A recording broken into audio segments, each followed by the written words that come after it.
and reliable iHeartRadio app, or joining us over on the various social media pages we're up on these days, facebook.com/Talk El Paso, the Talk El Paso channel over on YouTube, Twitter at Talk El Paso, or twitch.tv, Andrew J. Polk. However you're getting at us, chiming in, commenting, doing whatever works at you, or just sitting back, relaxing, and listening to the show, you're in the right place for you as we continue our mission to have live local talk radio here in the Borderland, and also to talk about the things that affect us right here at home, as much as we do get a little bit far afield sometimes, and particularly towards the end of the week when we're designated to during the rest of this. And we got a lot coming up for you today already on what is going on right here in the Borderland. So some of those stories, some of those things going on, including increasing both preparation, response to, and a level of concern, particularly from local shelters, among other things, for that anticipated end of Title 42 impending in, let's call it just under a month at this point,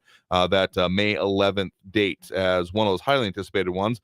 And then also, not to be undersold on it, on a similar date, May 6th, with the election, but we'll be delving more into that as there is quite a lot to still break down when it comes to that. Hope you all have been reviewing as much as you can, or interested in doing so, the full interview we had with the Sunrise El Paso group and the El Paso Climate Policy Coalition, still up over and available on our social media, the YouTube, particularly after it was a little bit of a beast to get it up for you, because knowing and understanding particularly what those that were both proponents of it and writers of some of the language there will be key to do it. But this is also not to say that there aren't a whole lot of other important things on this ballot. Again, I would be hard pressed to think of a more consequential and frankly stacked ballot than it has been outside of presidential or even congressional election years in my memory, just flat out.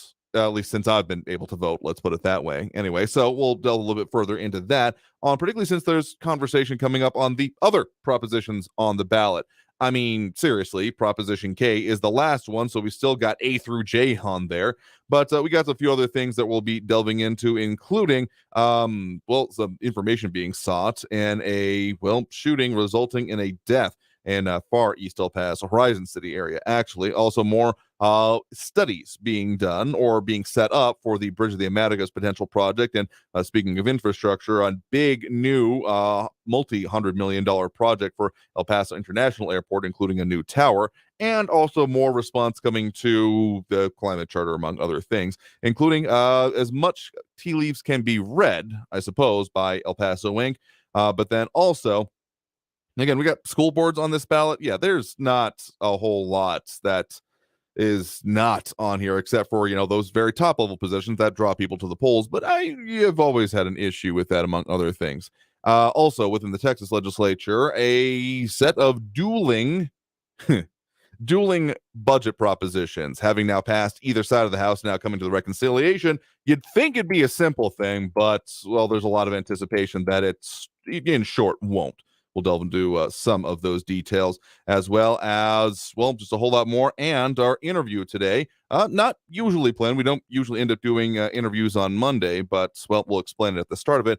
Claudia Lizette Rodriguez going to be joining us on the program via phone to speak about some things recently said on this program and her response to it. So she requested that, and we granted it because it does serve a very important purpose about what we do and what our mission is here. A lot of people chiming in with us right now.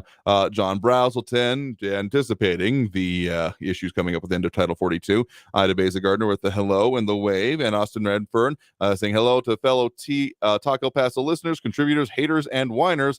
Just all of them. Yes, absolutely. And Robbie Flores, hi, everyone. To you as well. Thank you all for tuning in and chiming in, and those dropping those likes and reacts, including Ida Beza Gardner, Flaco Jimenez, Robbie Flores, and Monica Cervantes, as we got a lot to get into across all of this spectrum. So we don't end up usually getting into individual crimes, but this one, because there's still not even just investigation going into it, but requests to the community. So from our news partners over at KFOX 14, 15-year-old boy shot and killed at a desert party in Horizon City. Noted that new details have come out with the El Paso County Sheriff's deputies saying that an argument between two males started during a party in the desert area at Batavia Street early Sunday morning, and one person pulled out a gun and shot at the other, identified by the family as being Ryan Romero, the victim there. So specifically, the reason we bring this up is that the El Paso County Sheriff's Office is investigating this, and they are asking for tips, particularly from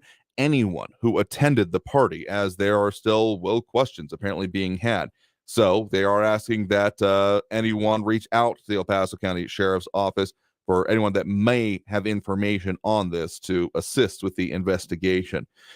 Otherwise, going on also in the city, again, the issues going on surrounding Title 42. Stephen Christopher is saying he's not getting notifications. If you're looking over the video, just make sure. I think it still looks that way. Let me double check here. But it should be that you just need to, quote unquote, hit the bell, is the way it has worked previously. Yeah, if you, well, maybe it's not there anymore. Maybe I'm not seeing it. But yeah, if you follow and you click on the page, you should be able to hit it as you get to see all of the videos and notifications of it. You might have to click on the following tab again, just for note of those of us online. But we should be up and everything working over there, at least to our notice. If Facebook's changing things again, I got no claim for it. It's one of the many reasons we're in very many different places. The other Facebook pages, YouTube, Twitter, and Twitch, to be honest with you. Anyway, also, so again, Title 42, we are looking at the impending end of that, not of just that program or that policy, I guess, but the entire set of pandemic era related policies and restrictions as a decision by the federal government, again, planned for, again, this a little bit under a month next May, this coming May, that is, May 11th specifically. And so as further noted by our news partners at KFOX 14, we were seeing a bit of an uptick of encounters. We mentioned this on the show there, and for the last complete week, yeah, there was a rolling 7-day average of encounters of about 1,500 and change. Now, certainly not a high watermark, but getting pretty close to it, even within recent weeks. The highest one in most recent times, which came right at the end, the third to last week of 2022 rather, about 2,000 being encountered per day, and that was during some of the height that we were seeing in the area. And the actual in custody rolling 7-day average is about 4,500, among other things. Again, not quite the high water mark, but approaching some of the previous ones. Again, that same time frame, third to last week of 2022, it was at just over 5,000.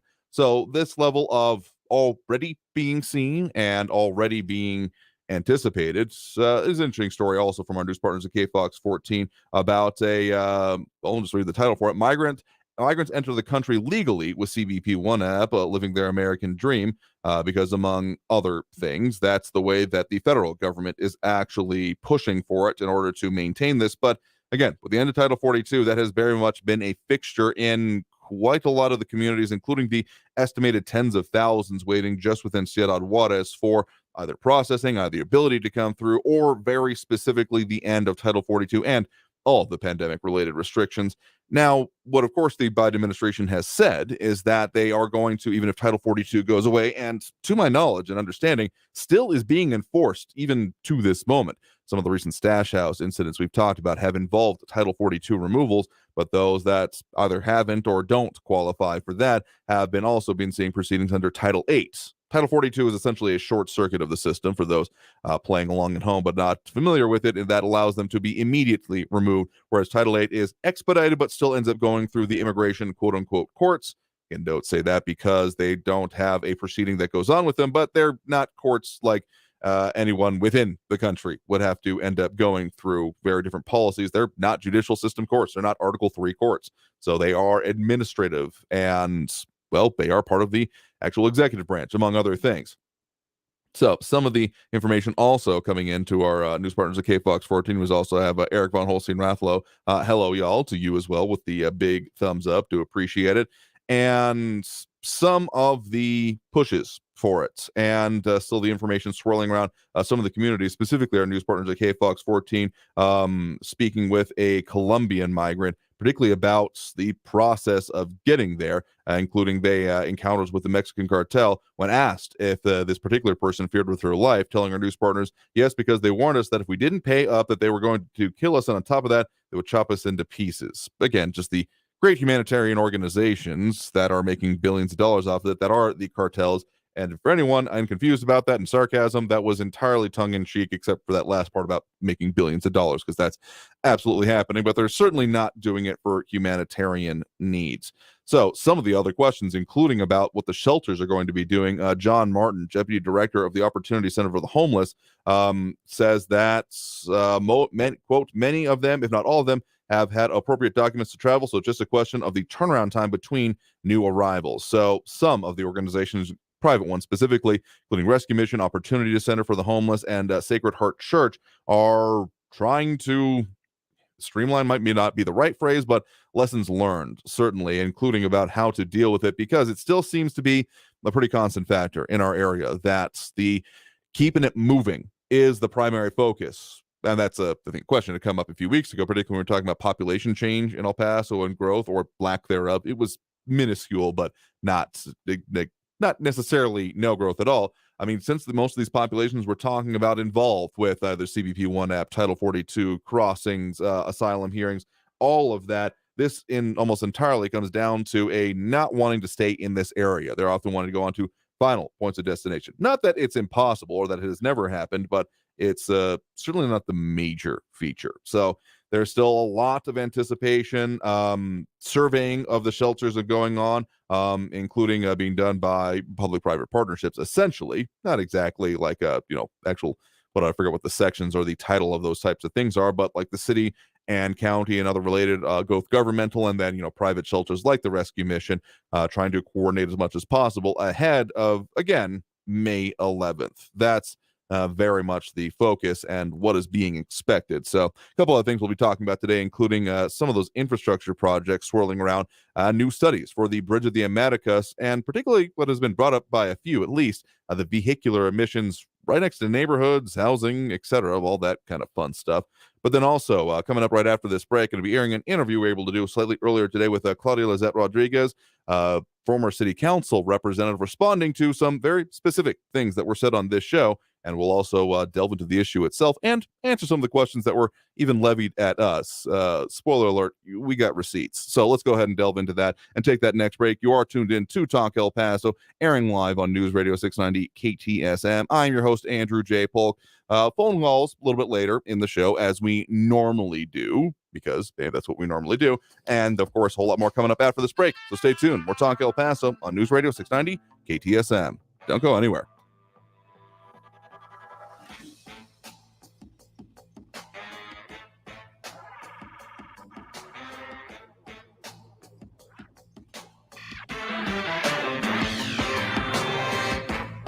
Traffic all day. News Radio 690. Still seeing a lot of stop-and-go traffic on the 54 southbound Stan Roberts to Kenworthy, half-hour delays. I-10 westbound is also stop-and-go due to some road construction. Mesa up to Las Muchas, that's a 7-minute delay. Eastbound Montana Avenue, Yarborough out to Zaragoza, 5-minute delays. Watch for a stalled vehicle blocking the right lane. Pelicano Drive at Joe Battle Boulevard. Kerry Edwards, El Paso traffic. How could $1,000 change your life? I could buy eggs. Then listen for inflation compensation. Your chance to win $1,000 to combat high prices. Honey, we're going to have eggs. Yes, it's excellent. Be listening for your chance to win $1,000 with inflation compensation.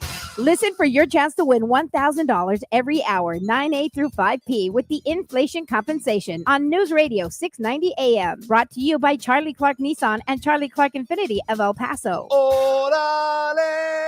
This report is sponsored by the Tudor Dixon Podcast. On the next episode of the Tudor Dixon Podcast, gender ideology is causing irreparable harm across society. How do we push back? Ollie London joins me to discuss. Catch the Tudor Dixon Podcast with new episodes every Monday, Wednesday, and Friday on the iHeartRadio app, Apple Podcasts, or wherever you get your podcasts. Hey, El Paso, Ivan Ochoa, General Manager of Sunland Park Chrysler Dodge Jeep Ram Fiat. Thank you again, El Paso, for making us #1 in new Chrysler Dodge Jeep Ram sales in March. While other dealers continue to sell their vehicles for over MSRP, we continue to have the best prices in town. Get huge savings on hundreds of new and certified pre-owned vehicles during Ram Truck Month at Sunland Park Chrysler, Dodge, Jeep, Ram, Fiat. Right now, get $5,000 off MSRP on 2023 Ram 1500 Lone Star Crew Cab, plus super low 4.9% APR for 72 months. Get $5,500 off MSRP on 2023 Jeep Gladiator Sport and $6,000 off MSRP on 2023 Dodge Durango SUVs. Worried about your trade or credit? Our lenders will push to approve your credit, even if your your credit is less than perfect, or if you owe more than your trade is worth, trade and upgrade for less at Sunland Park Chrysler, Dodge, Jeep, Ram, Fiat at I-10 at Sunland Park Drive or online at sunlandparkdodge.com. Estamos en tu esquina, El Paso Strong. Includes factory rebate and dealer discount plus DTNL, 4.9% APR, 1606 per thousand finance. Also select vehicles with approved credit. Offers not combined. Texas, the Mega Millions jackpot is over $500 million, and the Lotto Texas jackpot is over $60 million. And you can now buy your lottery tickets right from your phone at jackpot.com. That's right, you can buy official Texas lottery tickets on your phone at jackpot.com. It's easy. Just go to jackpot.com, choose your favorite lottery game, pick your lucky numbers, and get your winnings instantly. Don't wait. You can't win the jackpot if you don't play. So go to jackpot.com right now and buy your lottery tickets on your phone. Go to jackpot.com. That's jackpot.com. Paid for by jackpot.com. You must be 18 or older to order a lottery ticket. Please play responsibly. If you receive a gambling problem, call 1-800-GAMBLER. There are more identity threats than you realize. Even if you monitor your credit, only a little personal info needs to leak out, like your social security number or password. Or you to become a victim. LifeLock alerts you to threats you could miss. If your identity is stolen, a dedicated U.S.-based restoration specialist will work to fix it. No one can prevent all identity theft or monitor all transactions, but everyone can save up to 25% off their first year with promo code NEWS. Go to lifelock.com. News Radio 690 KTSM. Live from the KTSM AM 690 studios, it's Talk El Paso with Andrew J. Polk. To be a part of the show, follow on Facebook at facebook.com/Talk El Paso. Now here's your host, Andrew J. Polk.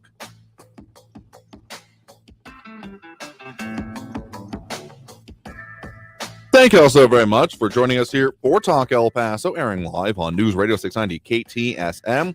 I'm your host, Andrew J. Polk. Thank you for tuning in, however you may be doing so, be it on air, online, live streaming through the free and reliable iHeartRadio app, or joining us over on the various social media pages we're up on these days, facebook.com/Talk El Paso, more or less the main one. It's where most of the conversation, most of the people tune in, and the Thunderdome tends to show up, where agreement even among those of similar viewpoints can be fleeting, much less beyond. But hey, talking about things is certainly what we're here for. And so, had some discussion going on last week after we had, Free for All Friday open up.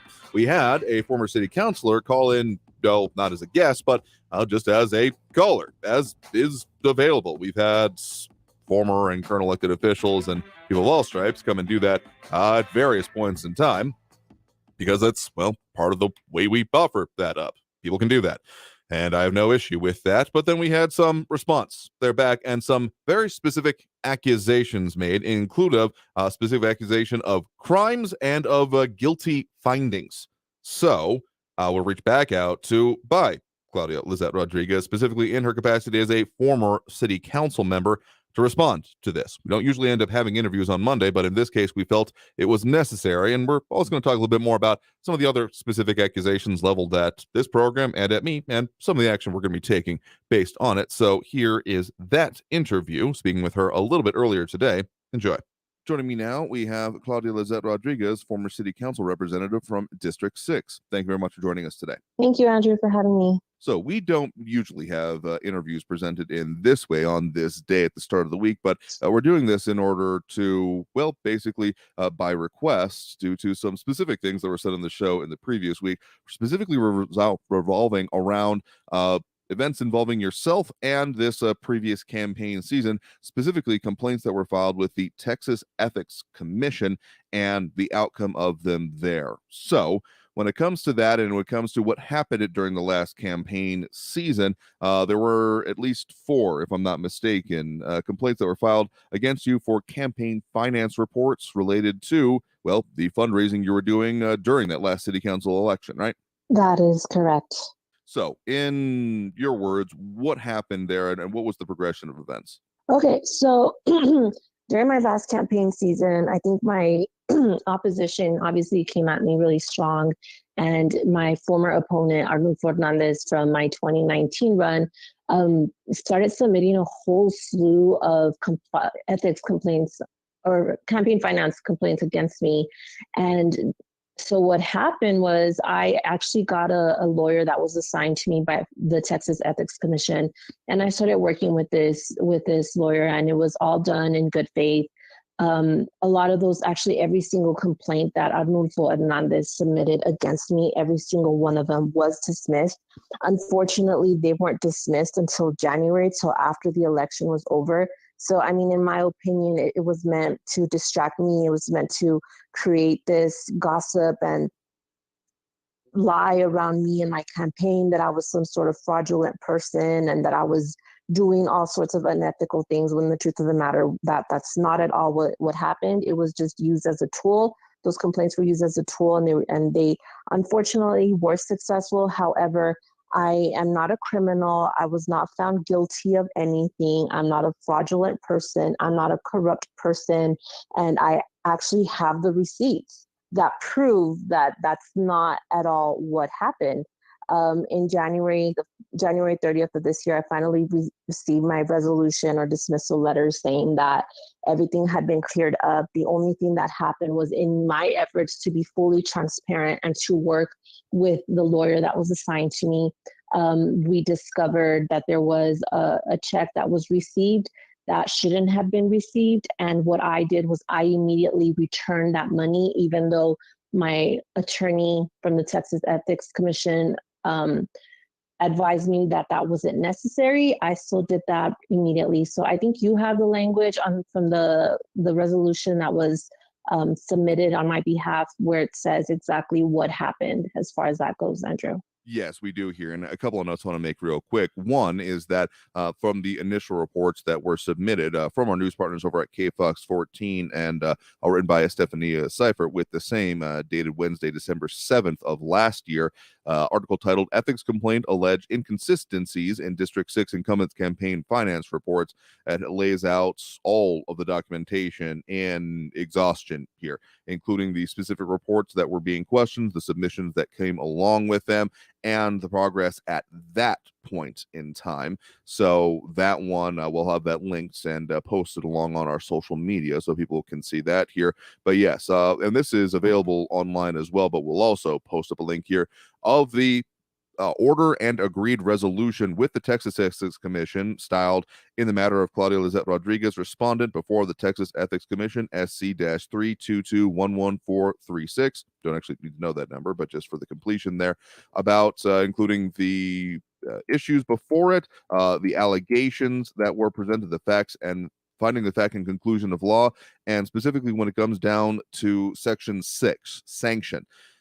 Says, quote, after considering the nature, circumstances, and consequences of the violations described under Section 3, and after considering the sanction necessary to deter future violations, the Commission imposes a $1,000 civil penalty. The Commission also considers the demonstrated good faith of the respondent to rectify the consequences of the violations by promptly responding to the sworn complaint and filing corrected reports, and by participating in the sworn complaint discovery process. And so this process went on for a while, stretching from kind of some of those initial points back in even November specifically, and then going into the beginning of this previous year. So facts of this are that there was a $1,000 civil penalty imposed, but I want to drill down specifically into two things that were said on this program. One being that you were found guilty, which is simply put not factual. Yeah, that is correct. So I believe, first of all, in America, everybody's innocent until proven guilty. But that was not my case, because I didn't have to go through trial. I didn't have to go through this legal process. This was something different. It's from the Texas Finance Commission. And they're just there to basically, as a assurance for campaigns, to make sure that campaigns are being ran well. And their whole thing is like, hey, we're not trying to get you in trouble. We don't want you to be in trouble.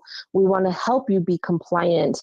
And so I actually thanked Arnulfo Hernandez in the past for submitting those complaints against me, because they helped me being compliant. I want to be compliant because I'm not a fraudulent person and I'm not a criminal. So, I thanked him. They did take up a lot of my time. They were a distraction on my campaign, but it's okay, because I learned through that process as far as like how to correctly turn in those documentations. I remember in December, I did speak to Stephanie, and I knew that everything was going to be dismissed, and she was waiting on me to give her my dismissal letter, but it never came through. It didn't come through until January. So that's why this didn't come out during the campaign, because I didn't have that documentation, even though I knew it was going to get dismissed. And that $1,000 fine, that civil penalty, I did pay it. And I would say that this is something very equivalent to a traffic violation, where people commit traffic infractions and the responsible thing to do is either take a course for them or pay your fine and be a better driver. And so I think for me, moving forward, having gone through this process and I have learned from this process, I'm very grateful for that.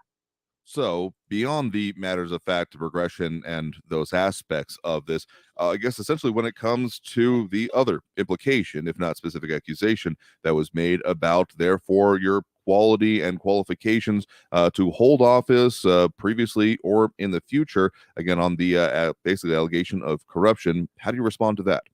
Well, I know that I was listening to your show and I called in good faith just to really communicate to the public of what's going on with Proposition K. And I have been listening to your show and I have heard Eric speak, and he's very hostile towards opposing opinions and views of Proposition K. And I just think it's ironic that Eric had been accusing everyone of misinformation, and instead of addressing and challenging the issues that I brought up, he decided to attempt to defame and slander me based on his version of events and misinformation.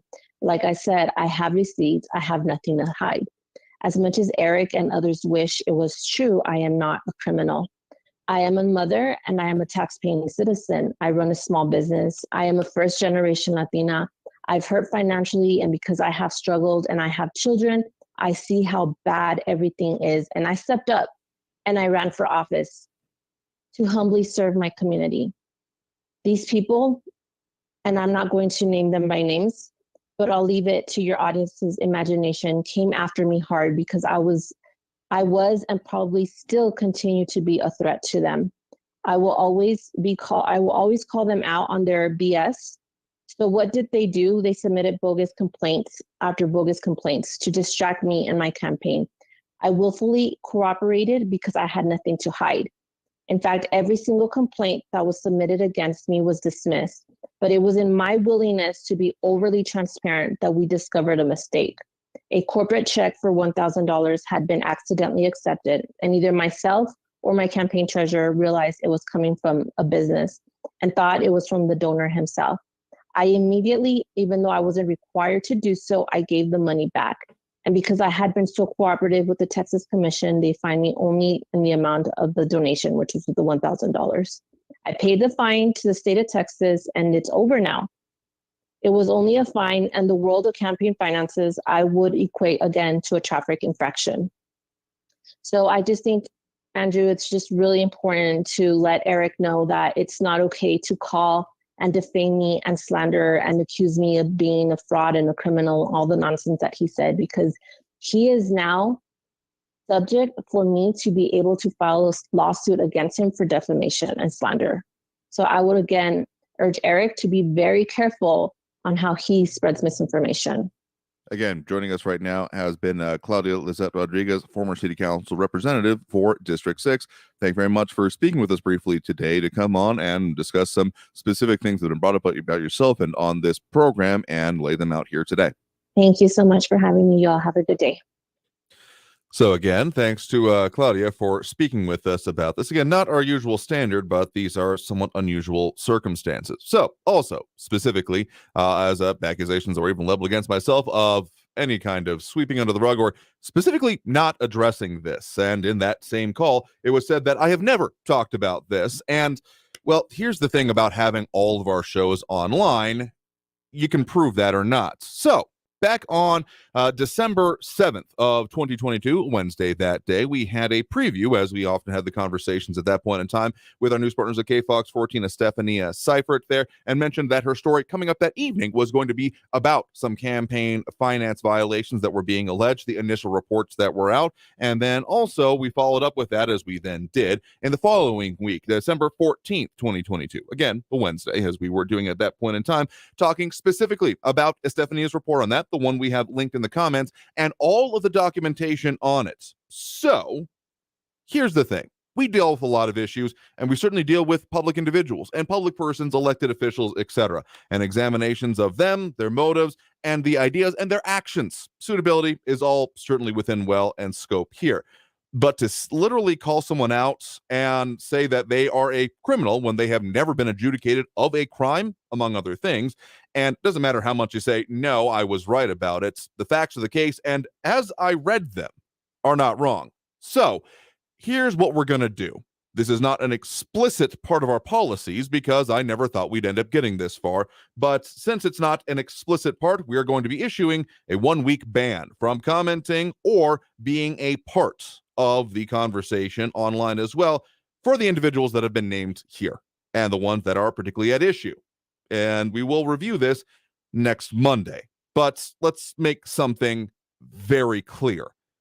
As much as anything is up for discussion and part of it, this show, this program, and our way of talking about this is never going to be a vehicle for literal defamation, slander, libel, kind of in combination when you talk about both within the phone calls and also, of course, within the text that ends up putting there.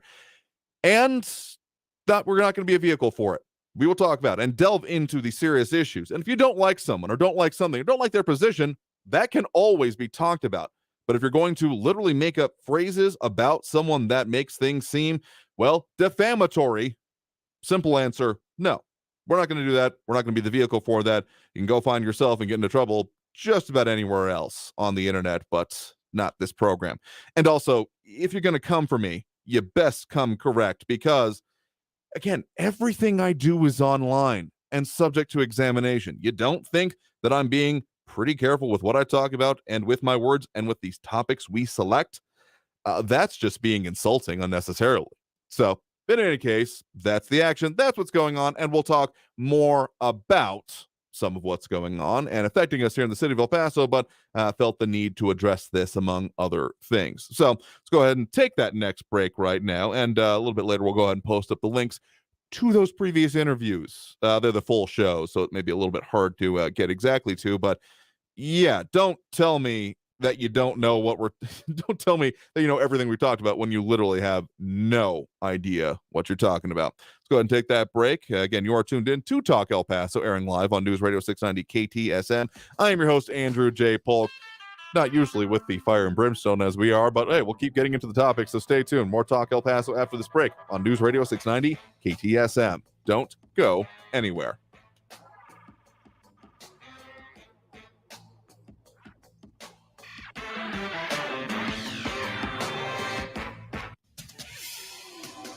El Paso's News Radio 690 KTSM. Hello, everyone. This is Robert Olguin with your KFOX 14 news update. The El Paso Police Department is investigating an officer-involved shooting in the parking lot of Jaguars in East El Paso. It happened shortly before 3 a.m. this morning. No one was injured in the shooting, but 2 people are in custody on charges of aggravated assault. According to police, vehicles in the parking lot of Jaguars will be expected to be released later tonight. Meantime, family members have identified a 15-year-old boy who was shot and killed at a party in Horizon City. Ryan Romero was shot and killed early Sunday morning after an argument broke out in a desert area where several young people were holding a party. The sheriff's office is asking for tips from anyone who attended the party or who might have knowledge of the incident. This has been your KFOX 14 news update. I'm Robert Olguin. News Radio 690. Traffic all day. Traffic is stop and go on the I-10 westbound Mesa Street up to Las Muchas, 5-minute delays. An accident's blocking the left lane on eastbound Montana Avenue right after Cotton Street at Coles. Injury accident, Fred Wilson eastbound at Dyer. Try Hayes Avenue or Gateway South as your alternates. And slow traffic on the 54 southbound Stan Roberts to Kenworthy is a 16-minute delay. Carrie Edwards, El Paso traffic. From the KFOX 14 Severe Weather Center, I'm Chief Meteorologist Brad Montgomery. Breezy to windy conditions are going to affect the borderland for much of the week. We're going to see lows tonight dropping down into the 40s and 50s for tomorrow morning. For your Tuesday, breezy to windy once again, west winds about 15 to 30 miles per hour, high around 84. Your Wednesday, partly cloudy on the gusty side, a little bit cooler with a high around 83. From the KFOX 14 Severe Weather Center, I'm Chief Meteorologist Brad Montgomery. This report is sponsored by Blindster.com. Hi, I'm Kyle at Blindster.com. If you're like many people, you may think custom blinds is a job for expensive professionals. Well, at Blindster, if you have a tape measure and a screwdriver, you can install our custom blinds and save big. Plus, we guarantee they'll fit. Blindster.com. If you want to sell your home, don't be afraid of the market. Be afraid of picking the wrong agent. Hi, it's Glenn, and I want to talk to you about the best agent, I think, in El Paso, the one I'd call. It's Brian Birds of eXp Realty. And trust me when I say Brian Birds is a great real estate agent. He understands that selling your home is not just an event, it's a process that he has refined and perfected specifically for the El Paso market. He gets your home in front of the right eyes so you can get the right buyer, the right price, and the right timeline.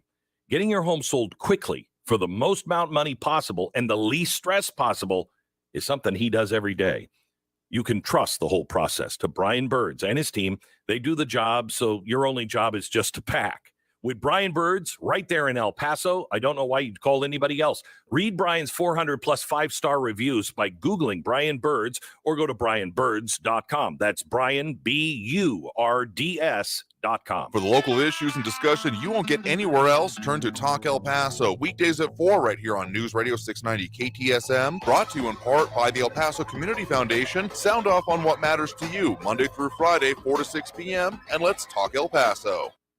He was the last king of America and maybe not as bad as we make him out to be. We'll have the story of George III. Be sure to listen to this week's edition of Our American Stories on the iHeartRadio app, Apple Podcasts, or wherever you get your podcasts. This report is sponsored by Our American Stories. Always just minutes away from the latest news around town and around the world. You need to know what's going on. News Radio 690 KTSM. News Radio 690 KTSM El Paso. Live from the KTSM AM 690 studios, it's Talk El Paso with Andrew J. Polk. To be a part of the show, call 915-544-KTSM or follow on Facebook at facebook.com/Talk El Paso. Now here's your host, Andrew J. Polk. Thank you all so very much for joining us here for Talk El Paso, airing live on News Radio 690 KTSM. I'm your host, Andrew J. Polk. Thank you for tuning in, however you may be doing so, be it on air, online, live streaming through the free and reliable iHeartRadio app, or joining us over on the various social media pages we're up on these days, facebook.com/Talk El Paso, the Talk El Paso channel over on YouTube, Twitter at Talk El Paso, or twitch.tv, Andrew J. Polk. A lot of conversations going on over on the various social medias, though maybe a little bit less there, as again, based on literal accusations of libel, slander, defamation in general. It's not part of our explicit policy, so we have issued a 1-week ban for the individual involved here, because at the very least, if you think you're going to do something that is going to potentially threaten the existence of this show, there's no reasonable way you could expect to still be allowed to stick around and do that. And so, as this was a first time and never thought things would go this far, I'll be perfectly honest with y'all. It's 1 week for now, and if there's ever again, that's just going to be a permanent ban solely on our discretion, because why the hell would we do that? No one, I don't think anyone's going to be able to answer that for me in the affirmative, even if they try.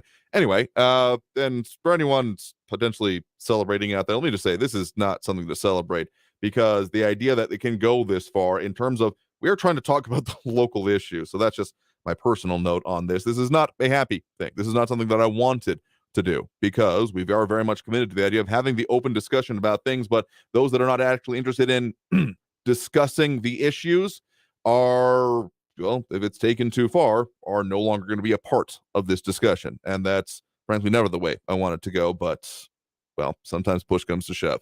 Anyway, getting back to some of the other issues that are affecting us here in the Borderland, some information coming out specifically released over the weekend by the city of El Paso.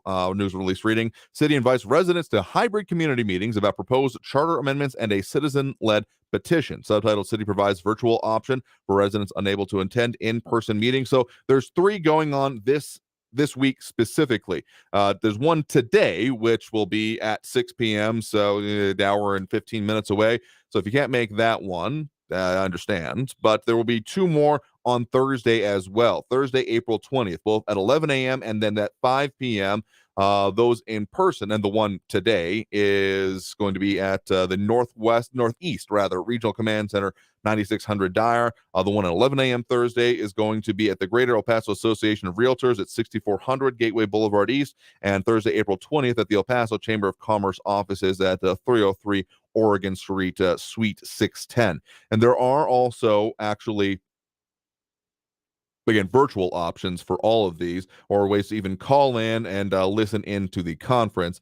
So they are going to be discussing specifically all the propositions and providing community information on all the propositions A through K, but also giving some more focus to A through J specifically, as I'm sure a lot of Prop K will be. And just to give it the high level, I'm just going to read the high level summary of proposed amendments as follows, given by the city release on this Prop A, to allow district representatives to appoint and remove district office staff. Prop B, to allow city council to authorize leases for an additional term of 40 years or less by resolution or ordinance. Proposition C and D, to allow city council to reschedule meetings for holidays and allow the mayor to cancel a council meeting if required due to a declared emergency. They also are two technically separate but very much related. Proposition E, to align state law and update obsolete references. Prop F, to remove the requirement for a second petition in initiatives to provide a procedure to citizens to initiate city ordinances.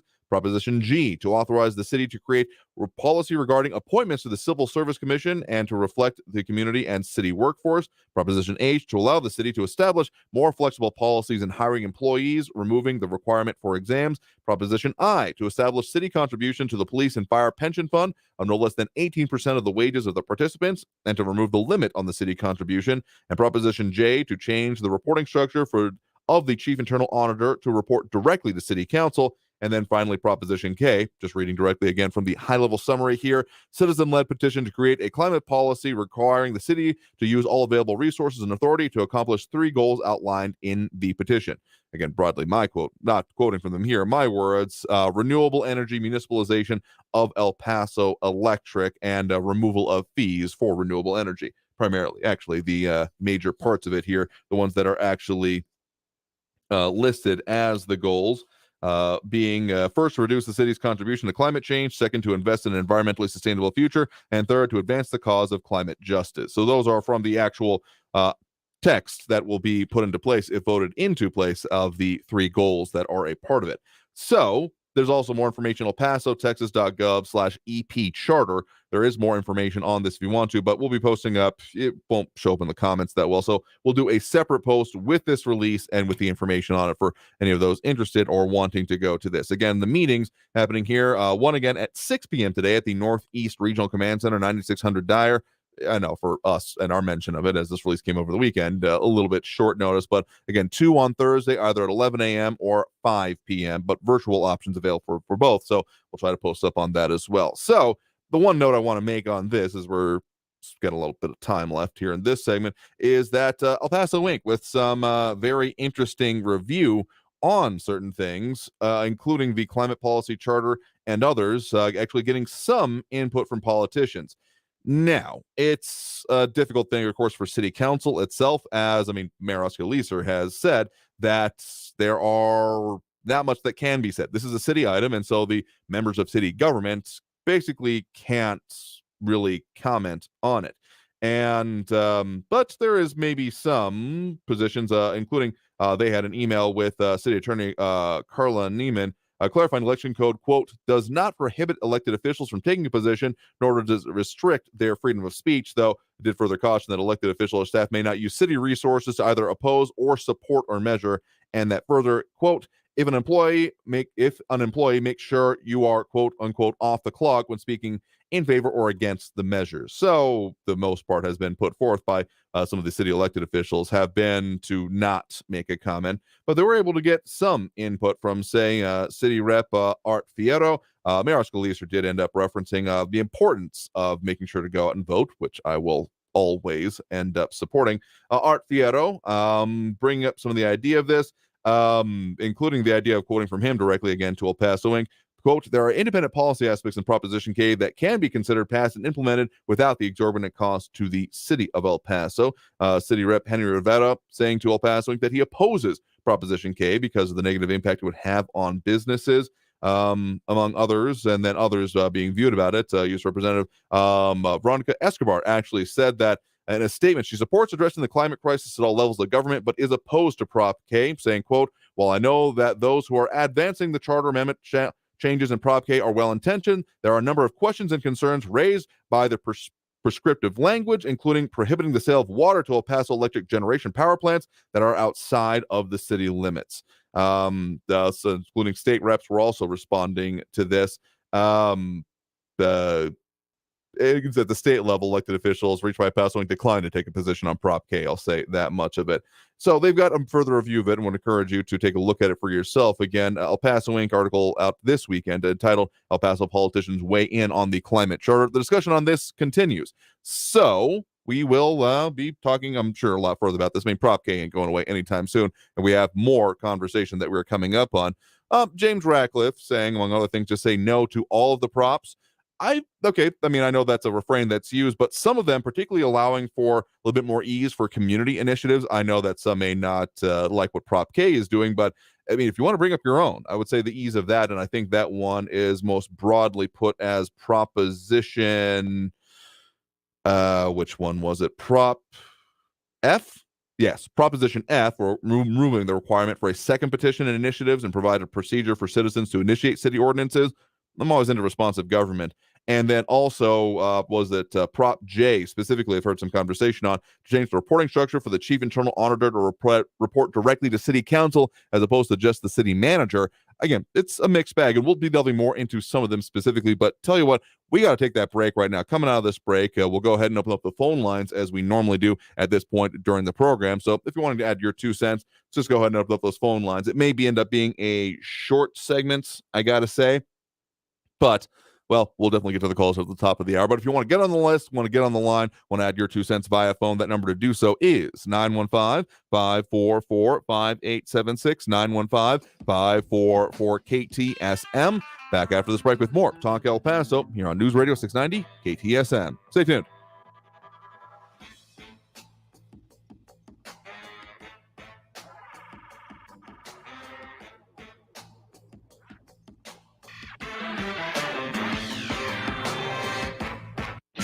Traffic all day.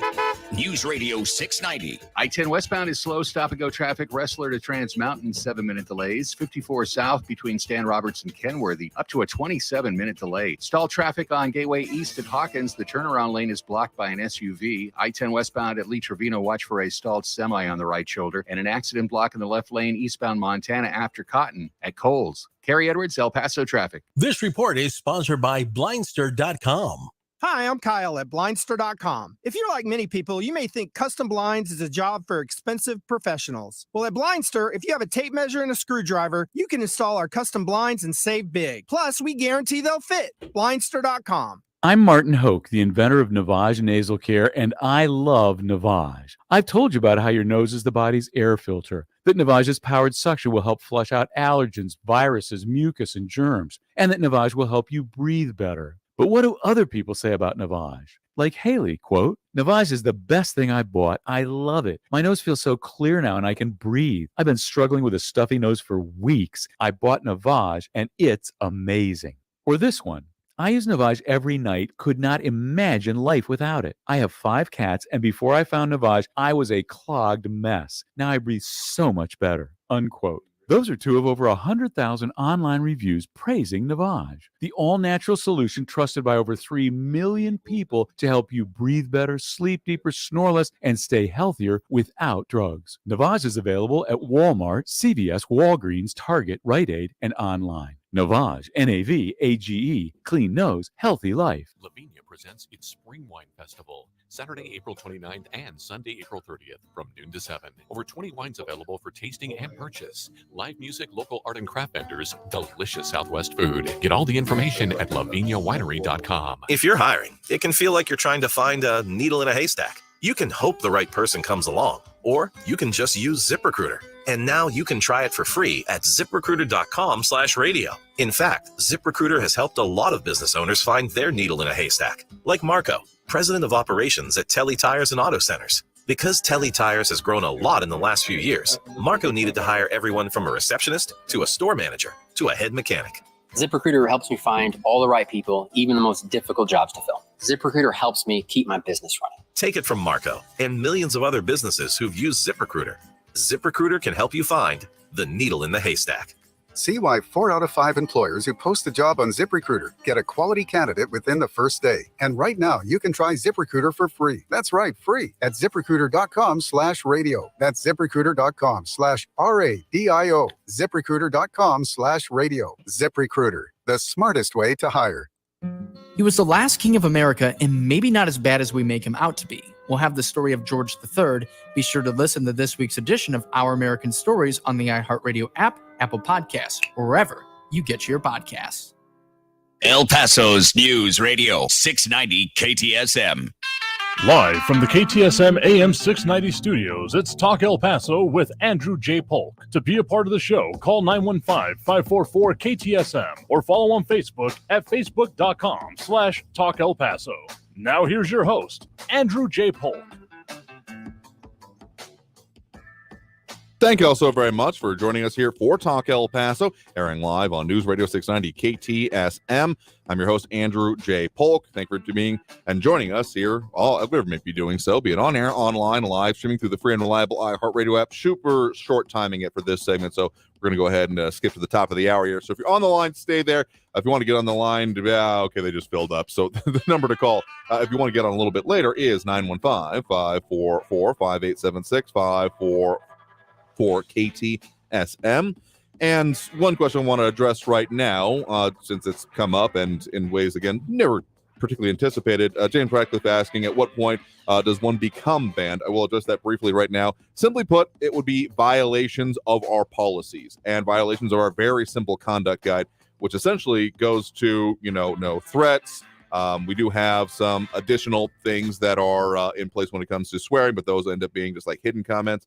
The reason we are doing a 1 week in this case is that's defamation, as much as it probably should have been. Blind spot on my part. Never expected things to get to this point. Let me just put it that way. It's not explicitly within our policy, so that's why we have issued the provisional 1 week ban. But make this clear. This is a first time only, for the first time anyone has done it or been directly accused and actionable such way as such, and provable on our end that they were in fact wrong in what they said, looking at the actual evidence. I mean, this is not a decision we take lightly or meekly in any case.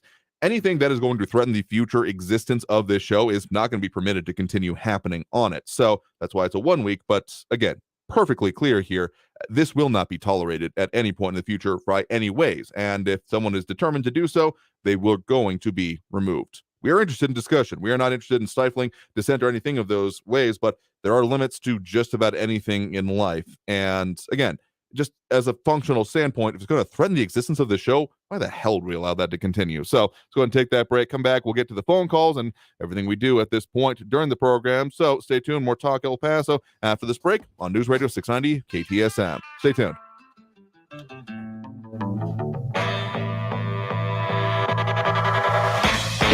Traffic all day.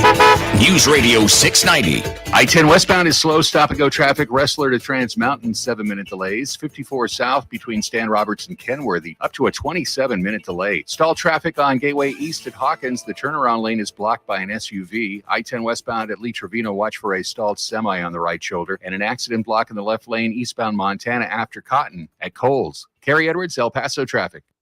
Weather and traffic info. You need it? We have it.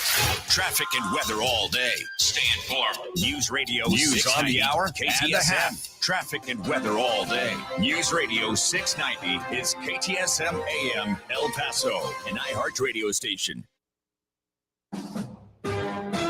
NBC News Radio. I'm Chris Coraggio. The mayor of Akron, Ohio, is asking for peace after a grand jury decided not to bring charges against officers involved in the shooting death of Jalen Walker. Dan Horrigan asked for all demonstrations to be civil. This city will work to keep everyone safe during any demonstration, and that means those protesting, bystanders, the traveling public, our police department, and beyond. The shooting happened last June when 8 officers, 7 of them white, were involved in shooting an unarmed Walker who was black. An appeals court has upheld former Minneapolis police officer Derek Chauvin's conviction for George Floyd's murder. Chauvin claimed he was unable to get a fair trial due to media coverage and the threat of protests. The Minnesota Court of Appeals on Monday rejected that argument, upholding his 22-year sentence. He's also serving a 21-year federal sentence for violating Floyd's civil rights. The Defense Department is still assessing the scope and scale of the recent leak of classified documents. Deputy Pentagon Press Secretary Sabrina Singh told reporters today Defense Secretary Lloyd Austin ordered a comprehensive review of measures taken to protect classified information with recommendations due in 45 days. She said there could be more documents that are circulating online. The Pentagon also emphasized there are no U.S. troops conducting combat operations in Ukraine. Senate Majority Leader Chuck Schumer will move to temporarily replace Senator Dianne Feinstein on the Judiciary Committee this week. Lisa Taylor has more. Her absence has stalled confirmations of President Biden's judicial nominees. Schumer told reporters today he hopes Republicans will vote in favor of filling Feinstein's seat on the committee while the 89-year-old California Democrat recovers from shingles. He said he spoke with Feinstein, and she said she expects to be back on Capitol Hill soon, although she didn't set a definitive date.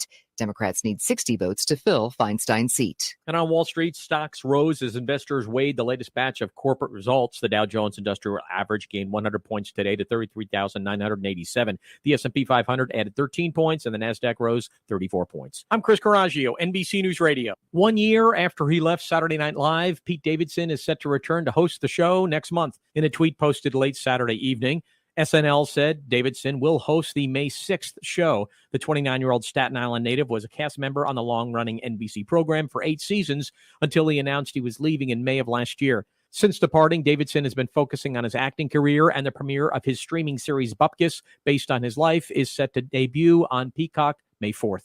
Philadelphia Eagles quarterback Jalen Hurts is now the highest paid player in NFL history. Hurts and the Eagles agreed to a new 5-year deal worth up to $255 million. It includes $179 million in guaranteed money and a no-trade clause. The 24-year-old is fresh off leading the Eagles to the Super Bowl. The Super Mario Brothers movie is racing to new heights. The animated film has made over $700 million at the global box office. It's made over $350 million at the North American box office. After just 2 weekends, Mario is the highest grossing film of the year, both globally and domestically. The curtain is closed on the longest-running Broadway show in history. Michael Kastner reports. Sunday marked the final performance of the Phantom of the Opera. New York City Mayor Eric Adams used the occasion to award a key to the city to Broadway legend Andrew Lloyd Webber to celebrate the show's historic run. Nearly 14,000 Phantom of the Opera shows have been performed in the last 35 years. I'm Michael Kastner.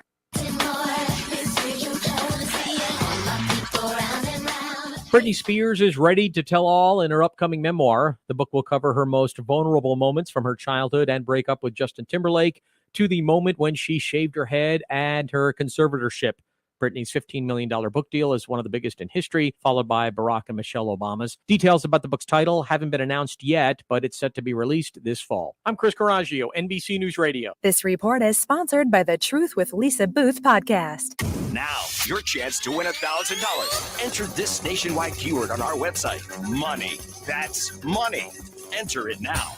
Hey guys, it's Lisa Booth. Beat the sheriff who smacked down the media about gun control. Marion County Sheriff Billy Woods joins me on The Truth with Lisa Booth. And listen to The Truth with Lisa Booth on Mondays and Thursdays, but you can listen throughout the week on the iHeartRadio app, Apple Podcasts, or wherever you get your podcasts. The El Paso Community Foundation supports the causes you feel passionate about here in the Borderland, whether it's education, social services, arts and culture, the environment, health, or economic development. The El Paso Community Foundation has been promoting philanthropy and progress in our hometown region for more than 45 years. Make your mark with us. Start a fund today. For good, for El Paso, forever. Learn more at epcf.org. That's epcf.org. If you want to sell your home, don't be afraid of the market. Be afraid of picking the wrong agent. Hi, it's Glenn, and I want to talk to you about the best agent, I think, in El Paso, the one I'd call. It's Brian Birds of eXp Realty. And trust me, when I say Brian Birds is a great real estate agent, he understands that selling your home is not just an event, it's a process that he has refined and perfected specifically for the El Paso market. He gets your home in front of the right eyes so you can get the right buyer, the right price, and the right timeline. Getting your home sold quickly for the most amount of money possible and the least stress possible is something he does every day. You can trust the whole process to Brian Birds and his team. They do the job, so your only job is just to pack. With Brian Birds right there in El Paso, I don't know why you'd call anybody else. Read Brian's 400-plus five-star reviews by Googling Brian Birds or go to brianbirds.com. That's Brian, BURDS.com. Rosetta Stone, where language is learned. rosettastone.com. Pray.com's Meditative Prayers podcast is the best way to bring God's perfect peace into your night. Each meditative prayer helps you focus on God, fight anxiety, sleep better, and more. As you close your eyes, ask God to come and have fellowship with you. Open yourself to the Holy Spirit and ask Him to minister to you. Listen to Meditative Prayers on the iHeartRadio app or wherever you get your podcasts. News Radio 690 KTSM. Live from the KTSM AM 690 studios, it's Talk El Paso with Andrew J. Polk. To be a part of the show, call 915-544-KTSM or follow on Facebook at facebook.com/Talk El Paso. Now here's your host, Andrew J. Polk. Thank you all so very much for joining us here for Talk El Paso, airing live on News Radio 690 KTSM. I'm your host, Andrew J. Polk. Thank you for tuning in, however you may be doing so, being on air, online, live streaming through the free and reliable iHeartRadio app, or joining us over on the various social media pages. We're up on these days, facebook.com/Talk El Paso, the Talk El Paso channel over on YouTube, Twitter at Talk El Paso, or twitch.tv, Andrew J. Polk. Getting into a lot of things here today, but still a lot of conversation going on about banning and other problems. Like, we don't control what happens on the rest of this platform here. So if you're catching bans for other things, we got no note about that. But let's just say that our purpose here, the two main ones that we always mention, of having live local talk radio here in the Borderland and talking about the things that affect us here and are important to the people that are here. Yeah, those are the things that we are going to continue and protect. So if anything is in contravention of those, we're just not going to stand for it. And if it's anything going like directly against it and threatening those possibilities, it's not going to be sticking around. And the idea of anyone threatening lawsuits based on what's said here is not something that I'm personally okay with. So that's why. And one question that did come up, James Radcliffe asking, are there warnings before being banned? We've only ever had to do this once before. And the one time before was in a permanent way. And it was someone just going against the whole idea of, well, it was just swearing constantly. And I don't even mean like oh man, this sucks. And this sucks in so many ways, but not with a word that starts with an S. Let's put it that way. But just constant, F-bomb, F-bomb, F-bomb, F-bomb, F-bomb, F-bomb. And that's it. Like, that's not even just vulgar. That's spamming at that point, which is also within our very simple policies that you can find over primarily on the Facebook page. But I do believe we have representations of it on all of our pages because, yeah, there are certain basic ways of like how a discussion works that we want to keep. Again, if you want to talk about the issues, you're pretty much always going to be welcome here, as long as you don't swear, particularly for the radio part of it. So on that point, we do have, of course, phone calls on the line, still full up at the moment. But again, if you want to get on the line, don't forget that number, 915-544-5876, 544-KTSM. Now, some other discussion, particularly about what is going on with ballot items. Ed Clore asking, what steps do we need to take to require paper ballots and a human hand count? I mean, okay, simple answer, I don't think that's achievable at the local level. I mean, there could be something done with like the county elections department, but then that might be in the county purview. Because I do know that while there are certain state level, so I think the state might actually be state level that is the best locus for that kind of an effort. I mean, there are certain things that are implemented at the local level, like the advent of the, early voting centers, even the election day voting centers have come through this. I will say that the system we have in El Paso County right now, it is an automatic tabulation, sure, because it's the barcode at the bottom of the ballot, but it is still a physical paper ballot that is traceable back to. So I'm more in favor of that system than, say, previous ones that were like just touch screen and say memory based, because it is possible for it. James Radcliffe going on to say, saying no to all of the props, or more of his reasoning on that specifically, saying, I say no to all the props since they just allow the city to relax on rules that responsible persons place in the charter in the first place. Okay, I could get that, particularly if you were talking about restrictions of government, which is a lot of ways that are put forth in many of the documents that govern various levels of our systems of government. But I got to say, some of them, including more transparency for like the city auditor going before city council as opposed to just the city manager. And again, the making it so that petitions don't have to go through more hoops in order to move forward. I mean, we have seen more petitions. Okay, 2 specifically that have, well, I guess technically 3. 2 major efforts. One, the one related to the UMC funding, though, again, that was the county side. The certificate of obligations that were potentially going to be issued and then ended up getting pulled back on / are prohibited for at least 2 years, if I'm remembering that correctly. And then, I mean, sure, Prop K came from a petition, but just because you don't like this individual effort doesn't mean that you should maybe necessarily dislike the mechanism being used or want to be more difficult, considering, well, you yourself could put one forth. All I'm saying there. So we also have we do have Mondo Manganda joining us over on the social media, on the Twitch stream. Yo to you as well. And Tritosac apparently getting a song stuck in her head. I don't I both apologize and take no claim of being responsible for this if that ended up in your head. So and yeah, just on the whole idea of banning, let me just say it's as much as there are mixed emotions out there about it. I'm not happy about this, about having to do it or about ever having to do it, because it's our goal to have intelligent and, you know, thoughtful discussion on everything. And if we can't achieve that, I don't feel like I'm doing my job, among other things. So that's a lot of groundwork and some comments already. Let's go ahead and get back to those phone lines now. We do have Ben on the east side with us right now. Ben, thanks for joining us. Hey, Andrew. Anybody who has thought about or is doing this on a regular basis, donating to El Paso and Fighting Hunger Food Bank. Mm-hmm. I'm not sure if you have touched on this before. I haven't heard of anybody talking about it on your program, but evidently, thanks to the generosity of an anonymous donor, we have, this is the El Paso Food Bank we're talking about, we have been awarded a challenge grant through Jewish Philanthropies of Southern Arizona. Okay. This means your gift can be matched dollar for dollar up to $250,000. You must donate soon because this matching grant ends on April 30th. So that would mean 3,500,000 meals if everybody pitched in. $250,000, not much to do. And if you've thought about maybe donating to the El Paso Food Bank and everything, you can also make it to where you have the 2 choices with the challenge. You can designate your gift towards migrant support, or you can designate your gift to only support El Paso residents. I don't know if you've heard about that, but I think that's wonderful.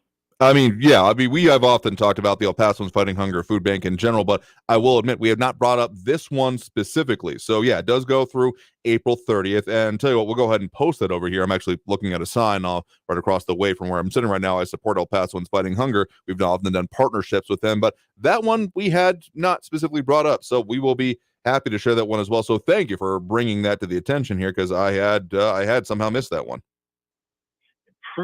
Be sure, you know, I every time I call, I'll bring it up next week or 2.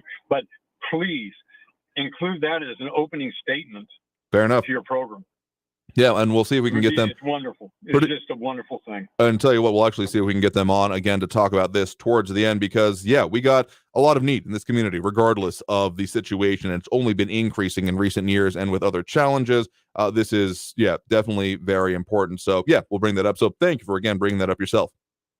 Okay, grant ends on April 30th. Right. Stay well, stay safe. God bless you. Well, thanks for the point in the call. Do appreciate it. Bye-bye. So that's very appreciative. Again, I have my blind spots. And if you want me to talk about something, if you bring it up as a, hey, do you know, or can we talk about this? I am more than happy to do so, because I am not omnipotent or omniscient or any combination in, around, or in between. So at least we can take one more call before we hit that next break right now. I think we do have Andrew on the west side with us right now. Andrew, thanks for joining us. Yes, thank you, Andrew. Why don't you touch briefly on Proposition K? Yeah, I don't think there's much brief on it, but was there something particular you had in mind? Well, from here, listening to Claudia Rodriguez the other day, Oh, sure. of concern is, yes, the the increase in taxes? Sure. So there's a few different levels of analysis that ended up coming with this. I mean, there is the analysis that pretty flat, and I haven't heard much contravention except for people saying like, well, it's part of larger whatever. The amount of the numbers that have been put out by the city on the costs of implementing just the language and therefore the department on its own of about $150 million all told in terms of the infrastructure cost, and then about $5 million per year is certainly part of it. And the city has further gone on to say that that could come with, budget increases because it would require, additional expenditures unless there were, complementary cuts or other changes to formulas going into it. One of the arguments that has been made is that the installation of solar panels will offset some of these costs, but that will only happen if particularly that one section, that one part of it actually has the part in place about removing those interconnection fees. Agreed. Yes. However, right now we're looking with the current tax evaluations that just came out. Oh, sure. Another thing on that, folks, remember you only have 28 days left to file your protest, and remember, and also the collateral consequences of any rise in property taxes. That means rents go up. If you live in a condominium, your homeowners association fees also go up. Oh, that's a part. I knock on wood and thank the powers that be every day that I have managed to never live in an HOA. I am sure there are some that could be wonderful. I have never heard about one that is like anyone that's saying, oh, an HOA is wonderful. It's always either meh or, oh God, this sucks. So I'm very happy, and I've made a lot of decisions in my life to be around that. But yes, the amounts of time you have left for that, I do believe it's 28 days from either your receipt of it, or I do believe there's a final date. I'm trying to look that one up right now, but not finding it immediately. But yeah, those are going out. I'm suspicious I'm not going to get one from this, because since we just had the purchase of our house in like the last half of last year, that came along with a a change in the valuation as it was. I mean, it was a part of it. I don't think I'm going to end up getting one this year, so I won't have a point of comparison to point out to. But I know that I believe you have brought it up previously that you were looking at, some thousands of dollars of increases, which I was maybe forecasting of being about 10%. That seems to have been the average I've been hearing about so far. You're correct. Yeah, it was about 10%. Okay. Yes, and I'm definitely going to protest it. Fair enough. And yes, I've lived in an HOA, and I've had a good experience. Okay, well, that's good. No problem. Oh, that's good. And Trina Sack over on the YouTube actually saying that you have until May 15th specifically. Correct. So, okay, there you go. Don't let it wait. And there is some information over on the El Paso Central Appraisal website about what it takes to protest, their forms and the filings. And they do note specifically, and I'll repeat this part specifically, there is no fee associated with processing. So if someone's saying, hey, we'll file this for you and just do the standard fee for it, the amount of junk mail I've gotten since purchasing a home about, let's get us your deed, we'll just have to take a small fee for it. These things are free. They're literally there preying on the ignorant. So I just want to put that out there. Just do it yourself, because, I mean, if you need to hire someone to do the appraisal, that's fine. But filing it in any of these ways, just do it yourself, because everyone else is just trying to take a chunk out of your wallet. Correct.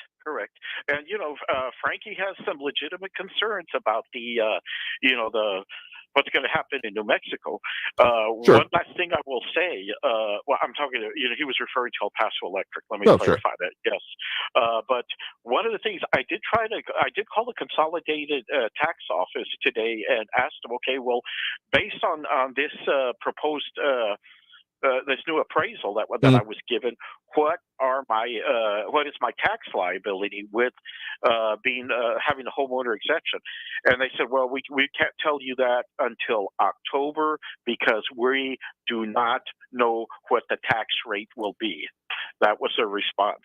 Yeah, which, I mean, it's not technically incorrect, because what the previous tax rate was based on your previous valuation, so those numbers are known, and so you could get into the weeds and figure out based on what you have paid previously, just doing the same percentage increase, it would be the same roughly percentage increase if all other things remain equal. Now, that is the flip side of this coin, is that the appraisals are your baseline. That is the amount you can be taxed on, and then how much you are going to be taxed percentage-wise, that is the decision done by all of the individual taxing entities, which is why Among other things, I've kind of mentioned it, that we got this fight brewing in the Texas legislature when it comes to how these formulas may or may not be impacted. We got these dueling budget proposals that end up from the House and the Senate that have different formulas and different ways of approaching that. So it is complicated, but yeah, you can do a rough calculation yourself by looking at, what you paid last year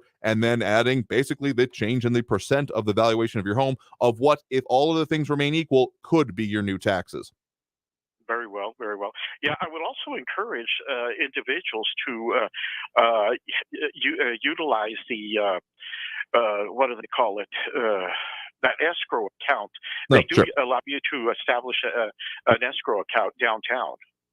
Yeah, that's a possibility. We are still, based on the way we ended up doing our home buy, have that automatic draw and move to an escrow because, well, that's just the programs that we ended up purchasing our house under. So that's one that we've got. But yeah, I think there are going to be some processing associated with it. Due diligence is recommended throughout everything I'm talking about here. I'm not an attorney. I'm not a realtor. I'm not someone who is credentialed to give specific advice on any of this. I'm just saying, be prudent, do your homework, know what you're getting into before you make any of these decisions. Right. Anyway, thank you very much and have a good evening. Yeah, sure thing. Thanks for the point in the call. You have a good one there. Take care. All right, and with that, we're going to go ahead and get to that next break right now. I'll tell you what, one quick comment I want to get to. James Radcliffe asking, did I hear the state trying to get rid of the current appraisal process? What will take its place? That's not how I would describe some of the proposals that are coming through. Effectively, in a nutshell, in a very broad analysis, the suggestion from the Senate in Texas has been to increase the homestead exemption from the 30, 40 and change to get it closer to 70 or 80 for the general categories, of course, for the non-disabled or retired type categories. Then on the House side of it, there are some changes to potential appraisal process, also changes in what the formulas would be about how taxing could change. We already have the rollback rate for, local municipalities and counties in Texas, meaning if they take it above a certain amount, roughly 5%, it's a little bit more complicated than that. But let's just say roughly 5% more than a tax increase on that of just the rate. And in some cases also the actual amount of revenue coming in, it would automatically trigger an election, which is not de facto a ban. It's not literally a ban, but de facto it effectively is, because if there's unless it's a hell of a reason, you'd have to do a bond election amount of outreach for that. If a tax increase is going on the ballot, I have a certain inclination or a supposition in my mind of how many people are going to say not just no, but hell no. So to answer James' question, kind of, but we'll also have to see what comes with it. As it is, the appraisals in Texas are only required once every 3 years, or when there are significant changes in the valuation, and that's basically the justification that's been given to me about why we have seen these changes in valuations going on every year. Again, I'm not saying I'm happy about it right here, but there have been certain localities like Austin comes to mind, in which there has been a 50% increase in it. So yeah, that's we got more people than in just our area interested in this. I'm just going to put it that way. Anyway, let's go ahead and take that next break right now. You are tuned in to Talk El Paso, airing live on News Radio 690 KTSM. We got more phone calls we'll be getting to, and if you want to get on that line, okay, it just filled up again, I swear, every time I say it. But that number to call is 915-544-5876-544-KTSM. Back after this break with more Talk El Paso on News Radio 690 KTSM. Stay tuned.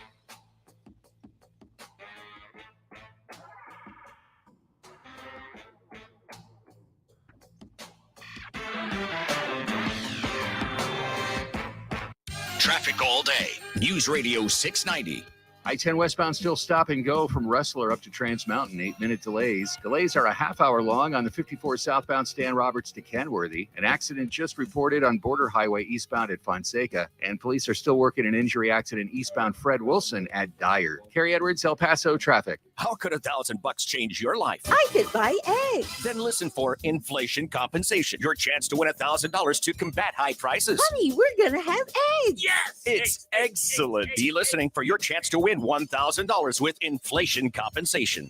Listen for your chance to win $1,000 every hour, 9A through 5P, with the inflation compensation on News Radio 690 AM. Brought to you by Charlie Clark Nissan and Charlie Clark Infinity of El Paso. Orale! This report is sponsored by Verdict with Ted Cruz podcast. I'm Ben Ferguson. And I'm Ted Cruz. The FBI is targeting Catholics. NBA coaches are attacking the Second Amendment, and Bud Light is going woke. Find out about all of this and more on Verdict with Ted Cruz. Download it now, wherever you get your podcasts. Texas, the Mega Millions jackpot is over $500 million.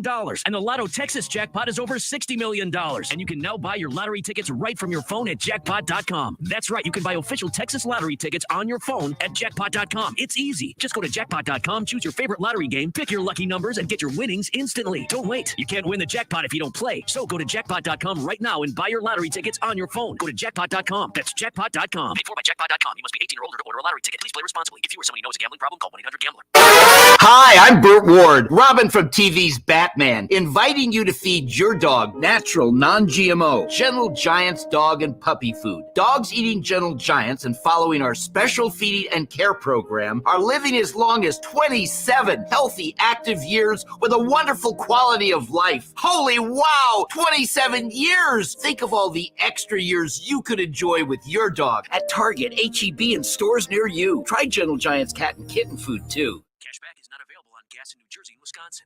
Billy, your gas light's on. We need to stop and fill up. No way, Jen. Gas around here is too expensive. We can make it a little further. Billy, listen to your big sister. You don't need to drive all over searching for the lowest gas prices. Do what I do and use Upside. Upside? Do you live under a rock, Billy? Upside is the hottest cashback app out there. It's free to download, and you get real cash back for every gallon of gas you buy. I use it all the time, and I've already made around $200. You can make that kind of cash back just for buying the gas you have to buy anyway? Yes, I'm looking at the Upside app now, and there's a gas station at the next exit offering 25 cents per gallon cash back. Okay, I'm stopping to download Upside and fill up my tank. Download the free Upside app now to earn cash back every time you buy gas. Use promo code PUMP to get an extra 25 cents per gallon on your first tank. You can cash out anytime right to your bank, to PayPal, or a gift card for Amazon and other brands. Just download the free Upside app and use promo code PUMP for a 25 cents per gallon bonus on your first tank. That's code PUMP for a 25 cents per gallon bonus. News Radio 690 KTSM El Paso.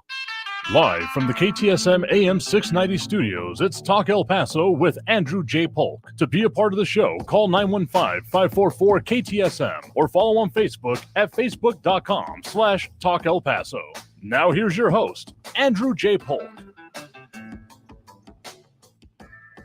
Thank you all so very much for joining us here for Talk El Paso, airing live on News Radio 690 KTSM. I'm your host, Andrew J. Polk. Thank you for tuning in, however you may be doing so, be it on air, online, live streaming through the free and reliable iHeartRadio app, or joining us over on the various social media pages we're up on these days, facebook.com/Talk El Paso, the Talk El Paso channel over on YouTube, Twitter at Talk El Paso, or twitch.tv, Andrew J. Polk. A lot of ways you can tune in, chime in, comment, do all those various things with some very simple rules and policies on how that is available. And a lot of comments coming in there. Those dropping those likes and reacts that we certainly do appreciate. Renato Rivera, James Ratcliffe, Angel Rueda, Richard Janisic, James Holmes, Adebeza Gardner, Flaco Jimenez, Robbie Flores, and Monica Cervantes. So some other conversations coming in, including on Prop K. James Ratcliffe asking where was legal when creating Prop K. I mean, I guess there was some part of it, but also it was a citizen petition. So, that's actually a decent question, but one that maybe would be best directed towards, well, some of the other groups who are planning on having on. Amanda Moncada saying if Prop K passes, it will be a bigger fiasco than the El Paso trolley. And Joanne's Alva on the YouTube asking specifically who benefits from Prop K. I mean, there's a lot of analysis going into this, and the idea, I mean, the proponents would say it benefits the people of El Paso. Some of the detractors that we've heard from already, including going into the idea that it benefits those in the renewable industry on its own, or those that want to hold, I don't know. There's a lot of analysis and discussion going on there, but we'll keep talking about it. And James Ratcliffe saying that I could identify as a lawyer and probably get away with it. I'm not saying that I would. I've played a lawyer on stage, literally a couple of productions back in college, and did do mock trial back in high school. So I may be able to pretend, and I may have written a contract or two on my own, but let's just say anytime I'm getting close to actually needing to use any of these things in real life, I'm definitely getting an actual member of the bar. Let's just put it that way. Anyway, get back to those phone lines right now. We can pull up at the moment, but keep that number handy, 915-544-5876-544-KTSM. We do have Kevin on the east side here with us right now. Kevin, thanks for joining us. Thank you, Andrew. I was inspired to investigate further this conversation you were having with your guest. Oh, sure. she used the terms more or less that I am innocent until proven guilty. Sure. Something like.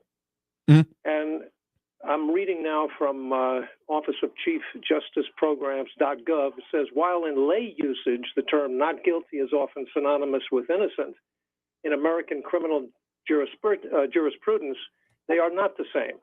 Not guilty is a legal finding by the jury that the prosecution has not met its burden of proof. So it's a big difference whether you're guilty or not guilty or whether you are innocent. And I know it's like splitting hairs for some people. Sure. I take exception to that, how the language is used. And nothing against your guest at all. I like her. But it's just, Fair enough. Let's use the right terminology when we're talking about these legal things. I think it would help a lot. I mean, you're absolutely right when it comes to that. Yeah, not guilty is not a declaration of innocence, as ever much that may often get put that way, or in like popular media particularly. I'm innocent and, declared innocent. No, it just means that there was not an evidence in a criminal proceeding. Yeah, there was not a beyond a reasonable doubt standard able to be reached. There may be other things, and oftentimes that's why one of the things about there being a lack of criminal prosecution does not lead to civil immunity, because also it's a different standard at the civil, but also in this case, and one of the finer points that definitely deserves to be made is that this was a civil judgment. This was not a criminal proceeding that the guest specifically was talking about that they were involved in. It was a fine. It was from an ethics commission, so it was not a judicial proceeding. Finding of guilt or innocence was not a part of it. So that's why one of the things as we did the deep dive ourselves into this situation, and we have some of that language posted up over on the comments that people can see it for themselves, both on the complaints that were going to be made with it, as well as just a whole lot of other aspects of it, just to get that laid out completely as accurately as possible. Yes, I was not actually delving into the case itself. No, sure. No, I understand. Weeds of the case. I have nothing against Claudia. I forget her last name, but I have nothing against the woman at all. I'm not familiar with her case, but people use that expression. It just irks me for some reason. I'm innocent until they prove me guilty. I don't know. If it goes to trial or something, you're presumed to be not guilty until you're found guilty, or unless you're found not guilty. Huh? I mean, yeah, no, you are technically correct, and it starts getting into other phrases that ended up coming up about a lot of people think, that's either guilty or no guilty pleas. There's also the, not usually used for the cases you see in popular media, but no contest, the type of thing saying that I do not agree with the charges, but I do not say that they are incorrect kind of way. So this is, I guess maybe we're getting to the lawyer talk here. There's a lot more technicalities when it comes to the law, a big surprise to anyone out there, then it totally makes sense. And that's why I definitely say I'm not a lawyer, because I may have read a lot of this, but I am not qualified to say exactly it, or having putting into place myself. I'll say that free and clear. Me neither, but I was just, the language is what bothers me. But I think you cleared that up very well, and that's all I got to say. Andrew, thank you very much. Yeah, sure thing. Thanks for the point in the call. Do appreciate it. Bye. All right, and with that one, we're going to go ahead and take that next break right now. Yeah, Trito Sack, no low contendere. Exactly. I may have used that on a traffic ticket once because, I didn't know the trick about asking for the speed cam or the speedometer. Anyway, let's go ahead and take that break right now. Coming out of this, we got more phone calls on the line. We got more issues that we'll be talking about. So if you're on the line, stay there. If you want to get on the line, that number to do so is 915-544-5876, 915-544-KTSM. Back after this break with more Talk El Paso on News Radio 690 KTSM. Stay tuned.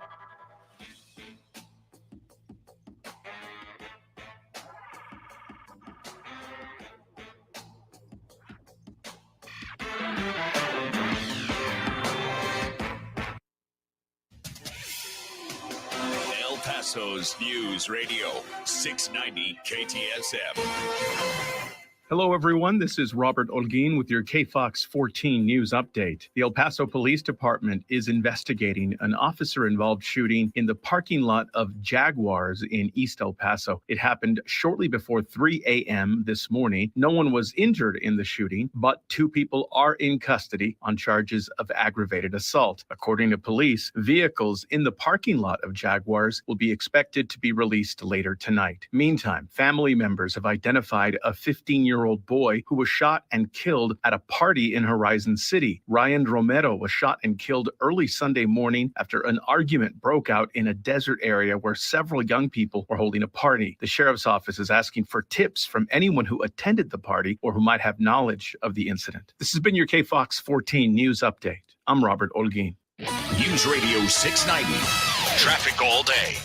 Still seeing stop-and-go traffic on the I-10 westbound Wrestler to Trans Mountain with 8-minute delays. 2 stalled vehicles are blocking the right turn-only lane on Gateway West at Hawkins Boulevard. It's slowing on Montana Avenue eastbound McRae to Zaragoza, 12-minute delays. And sheriff's officers are on the scene of an accident eastbound Pelicano at Joe Battle Boulevard. Try Vista del Sol as your alternate. Kerry Edwards, El Paso traffic. From the KFOX 14 Severe Weather Center, I'm Chief Meteorologist Brad Montgomery. Breezy to windy conditions are going to affect the borderland for much of the week. We're going to see lows tonight dropping down into the 40s and 50s for tomorrow morning. For your Tuesday, breezy to windy once again. West winds about 15 to 30 miles per hour, high around 84. Your Wednesday, partly cloudy on the gusty side, a little bit cooler with a high around 83. From the KFOX 14 Severe Weather Center, I'm Chief Meteorologist Brad Montgomery. This report is sponsored by Staples Stores. Staples has everything you need to travel, from passport photos to luggage. And now get 20% off your in-store purchase when you buy any travel service. Plus, travel-size Purell hand sanitizer is just 49 cents. In-store only. Offer ends 4/22. Exclusions apply. Get all set to jet at Staples. The first days for a baby in this new world are so important. That's why El Paso Children's Hospital provides the most specialized advanced level 4 NICU in the Borderland region. Plus, we have board-certified physicians. There's only one El Paso Children's Hospital. If you want to sell your home, don't be afraid of the market. Be afraid of picking the wrong agent. Hi, it's Glenn, and I want to talk to you about the best agent, I think, in El Paso, the one I'd call. It's Brian Birds of eXp Realty. And trust me when I say Brian Birds is a great real estate agent.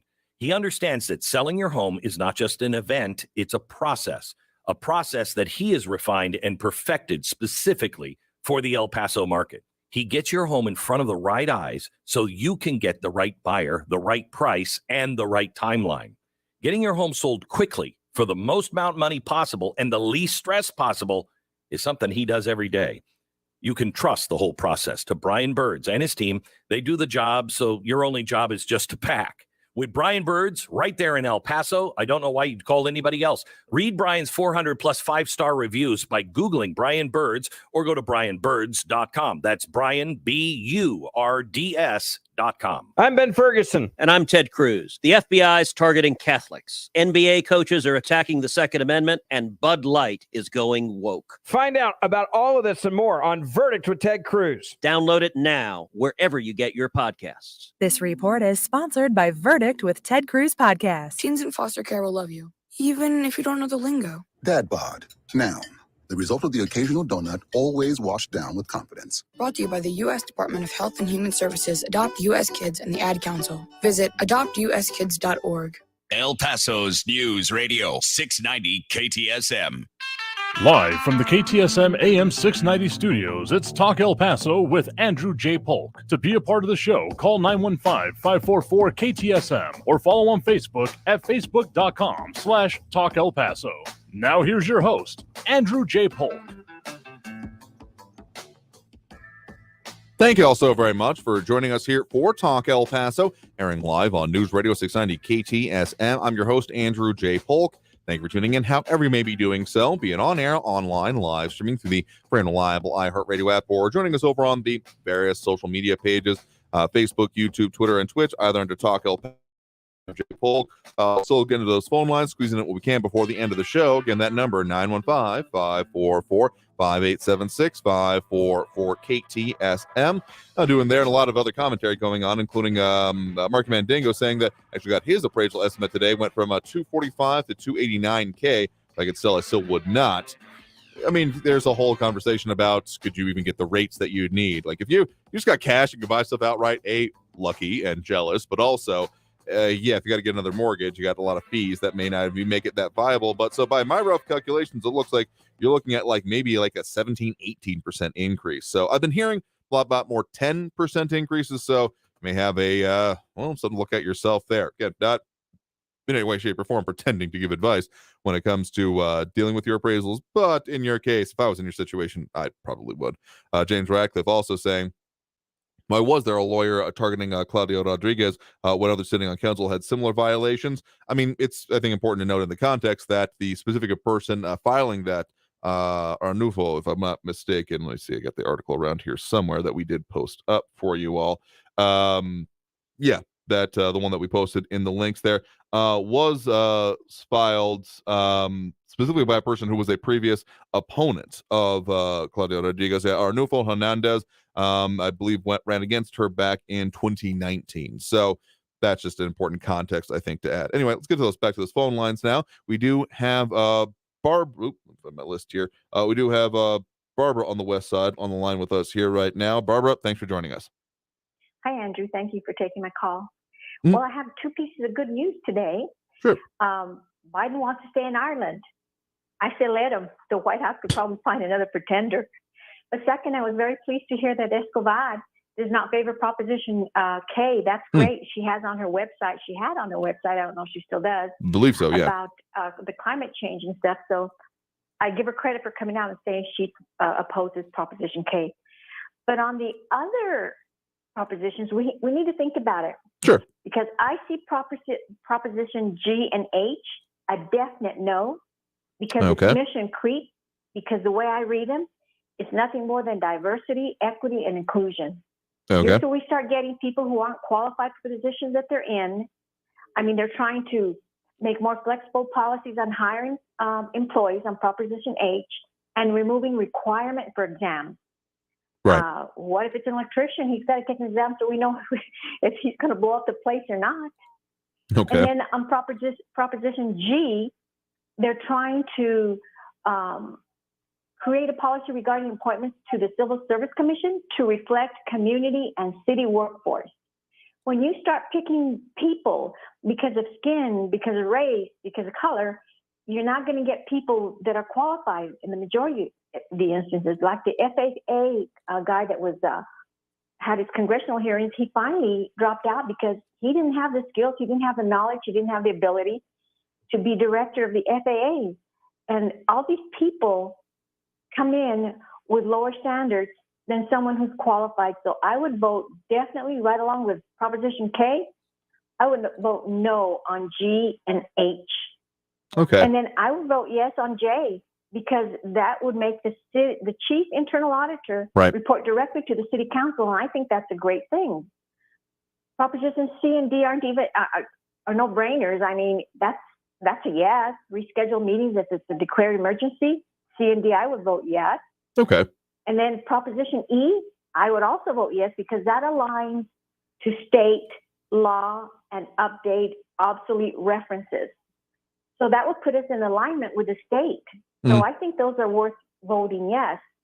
The others, definitely a no right along with K and I. The reason I'm voting I is because it says to establish the city contribution to the police and fire pension fund of no less than 18% of the wages of the participants, and remove the limit on the city's contribution. That, to me, that's an unlimited, that's a check, and you fill it out with whatever amount you want, and the city may not be able to afford it. And then if they say no less than 18%, that's concrete. What if they can't make it at 18%? Then they're catching up year after year after year if they don't make that 18% in one particular year, which is, a deficit for the city. So I don't see that that's a plus. I support our police, don't get me wrong, but I'm looking at, in the future, I'm looking at budgets, at dollars, so that's how I read those. And then Proposition A, I don't understand that. Maybe you do, Andrew. To allow district representatives to appoint and remove district office staff. So I'm assuming it's individual district representatives for their individual office. Correct. So you're reading from the same part that was part of the city's release on this. It sounds like, right, with the high level summaries on each individual one of these. So that's not a bad one for get summaries, but if you want to read the actual language that's going to be on the ballot, that one, go to epcountyvotes.com, click on current election, and click on City of El Paso there. So the actual item of that reads, so section 3.1 of the city charter relating to creation, composition, powers, and duties of council be amended to allow city council representatives to appoint and remove their district office staff.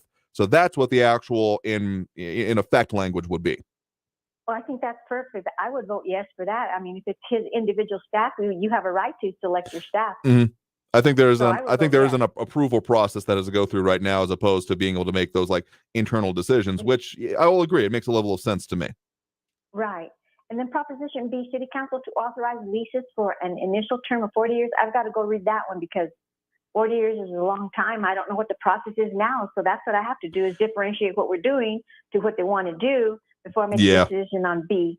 But for all of you guys out there, I know we're an apathetic voting block in El Paso. Yeah. Please encourage your friends to go out there, vote no on K, no on I, no on H, and G. That's GHIK are no's, definite no's.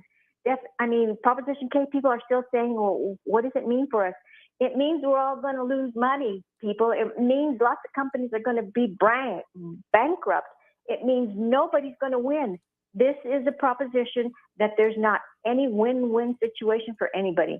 Even the companies that are for it, even the individuals that are for it, we're all going to suffer for an agenda that is unattainable and is not going to make a difference in any climate change in El Paso. So please encourage everybody to go vote against these. And like I said, I'm glad that Escobar came out against Proposition K. Mm-hmm. Fair enough. And I mean, yeah, people definitely need to go out to vote. I was reviewing some of the previous election numbers as we were going through some of these videos that I brought up earlier about when we had talked about issues that we were accused of not ever addressing, which again was wrong. That there was after early voting in the most recent election, we hit 3% in change of voter turnout, which I just felt like I got a gut punch even just remembering that. It hurts me physically. So just please don't let this be the case this time. There's way too much, because even with all these propositions, there's a bunch of school boards and other municipal elections on this ballot. This is a stacked ballot. And so people need to go out there and make their voice heard.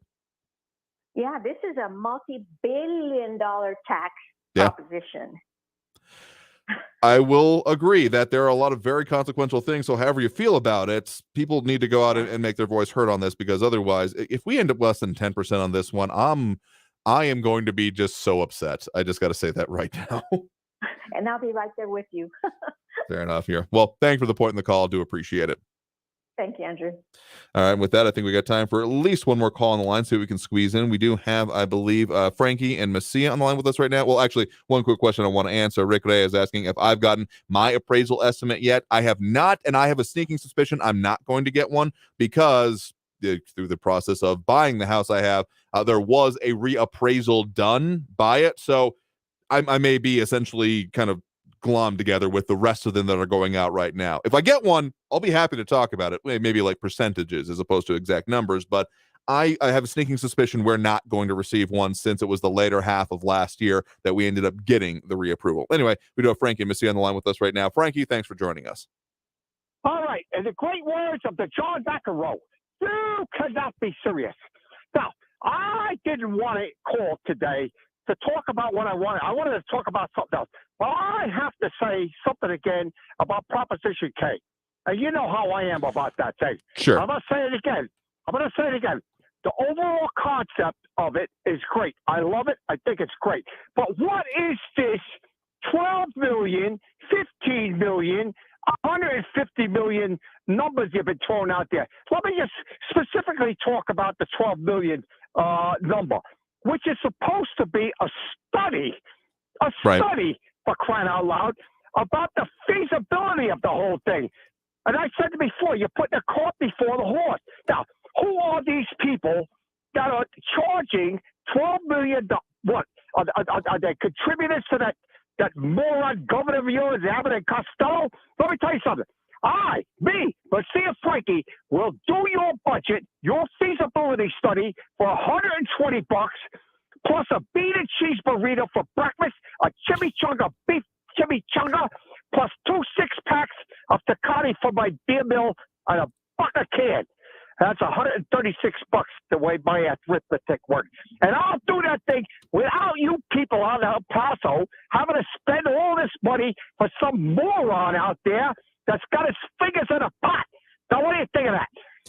I think that I think that you have a competitive bid there, and we'll see what it ends up going out to. I believe that the actual numbers that people can see for themselves here on, the feasibility study, just to lay this out, the total amount of it between averages about $12 million, and the city of El Paso.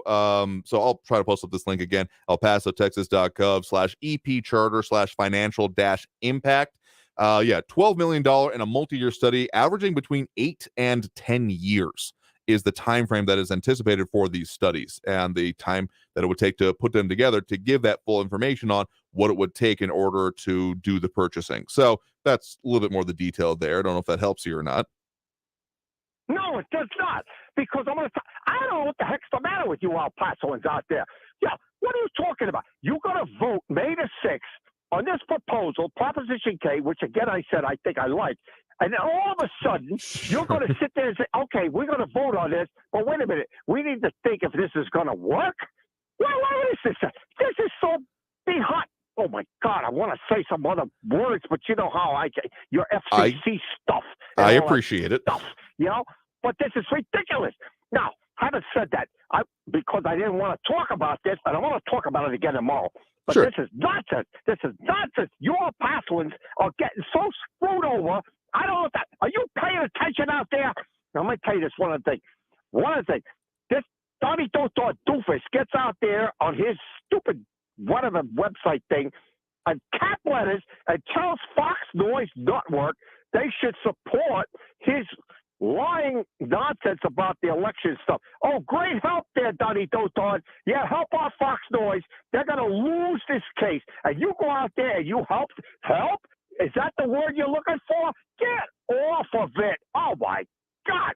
That's all I want to say. Well, fair enough. Well, I'm sure we'll keep talking about Proposition K. I mean, even up to and probably beyond Election Day, as soon as we ever get into the actual results of it.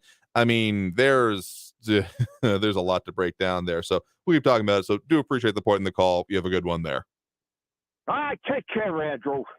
All right, and with that, we got to take that last break right now because we're just about out of time here. So we're going to take that break. Tell we got coming up for you and what we're working on for you on the program. So stay tuned. More Talk El Paso after this break here on News Radio 690 KTSM.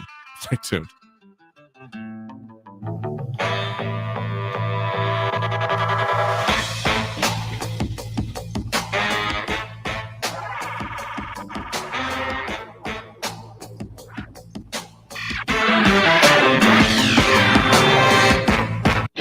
Traffic all day. News Radio 690. I-10 westbound still bumper to bumper from Wrestler up to Trans Mountain with 9-minute delays, 18-minute delays on the 54 southbound, on and off slowing from Stan Roberts down to Kenworthy. Eastbound Montana from McRae out to Zaragoza is a 13-minute delay, and sheriff's officers on the scene of an earlier crash eastbound Pelicano Drive at Joe Battle. Carrie Edwards, El Paso traffic. This report is sponsored by the Truth with Lisa Booth podcast. Hey guys, it's Lisa Booth. Meet the sheriff who smacked down the media about gun control. Marion County Sheriff Billy Woods joins me on The Truth with Lisa Booth. And listen to The Truth with Lisa Booth on Mondays and Thursdays, but you can listen throughout the week on the iHeartRadio app, Apple Podcasts, or wherever you get your podcasts. Hey, El Paso, Ivan Ochoa, General Manager of Sunland Park Chrysler Dodge Jeep Ram Fiat. Thank you again, El Paso, for making us #1 in new Chrysler Dodge Jeep Ram sales in March. While other dealers continue to sell their vehicles for over MSRP, we continue to have the best prices in town. Get huge savings on hundreds of new and certified pre-owned vehicles during Ram Truck Month at Sunland Park Chrysler Dodge Jeep Ram Fiat. Right now, get $5,000 off MSRP on 2023 Ram 1500 Lone Star Crew Cab, plus super low 4.9% APR for 72 months. Get $5,500 off MSRP on 2023 Jeep Gladiator Sport and $6,000 off MSRP on 2023 Dodge Durango SUVs. Worried about your trade or credit? Our lenders will push to approve your credit, even if your credit is less than perfect. Or if you owe more than your trade is worth. Trade and upgrade for less at Sunland Park Chrysler, Dodge, Jeep, Ram, Fiat at I-10 at Sunland Park Drive or online at sunlandparkdodge.com. Estamos en tu esquina, El Paso strong. Includes factory rebate and dealer discount plus TTNL, 4.9% APR, 1606 per thousand finance. On select vehicles with approved credit. Offers not combined. It's time time. Time to empty your closets, junk drawers, and garage of all your old, unused tech. It's time to bag those batteries that bit the dust. Time to tell that old calculator its days are numbered. Time to tell your old hard drive a hard truth. It's time to go. It's time to recycle it all at Staples for free. Plus, this weekend, you save 15% on your purchase of $30 at Staples when you recycle that tech junk for Earth Day. Offer valid 4/22 and 4/23. Limit 1 reward per month. Exclusions apply. Visit staples.com/recycling for details. Whether you own a local business or a global one, you're always looking for ways to position your operation to create opportunities and move on them faster. With Bank of America, you get access to experts, award-winning insights, and business solutions so powerful, you'll make every move matter. Locally and globally. Visit bankofamerica.com/banking for business to learn more. What would you like the power to do? Copyright 2023 Bank of America, N.A. Vision for El Paso is having their Laugh Launcher Comedy Night fundraiser on Wednesday, April 19th at Bart Reed's Comic Strip. 10 amateur comedians will be hitting the stage competing to see who can get the most laughs. It's a night full of fun and funny, all for a great cause. Get your tickets now at LaughTonight.com. That's LAFF2NITE.com. Don't miss the Vision for El Paso Laugh Launcher Comedy Night fundraiser, Wednesday, April 19th. News Radio 690 KTSM. Live from the KTSM AM 690 studios, it's Talk El Paso with Andrew J. Polk. To be a part of the show, follow on Facebook at facebook.com/Talk El Paso. Now here's your host, Andrew J. Polk. Thank you all so very much for having joined us here for Talk El Paso, airing live on News Radio 690 KTSM. I've been your host, Andrew J. Polk. We have covered a lot of ground today, but a few topics will keep coming up, including Proposition K, but also the other propositions. We had a little bit of a dipping a toe into some of the analysis, but we're going to do a little bit more on it as we particularly get closer to it. Also still working on some things involving, we had, of course, the proponents of the item here, and we've had a lot of conversation going on, both back and forth in the audience. We want to have those specifically that have organized some of those things, and some of the efforts I've been seeing against this. I'm aware of at least 3 organizations that are, maybe even 4, that are technically putting out not even just information, but like signs. There's a truck, one of those billboard trucks driving around El Paso with no one vote no on Prop K. So we'll be delving a lot more into that and see if we can talk with some of those organizations as well, get their perspective on this. But there's a lot more to come. We'll keep talking about this. And, of course, Talk El Paso brought to you in part by Sunland Park, Chrysler Dodge, Jeep, Ram, Fiat, 950 Crockett Street, El Paso, Texas, 79922.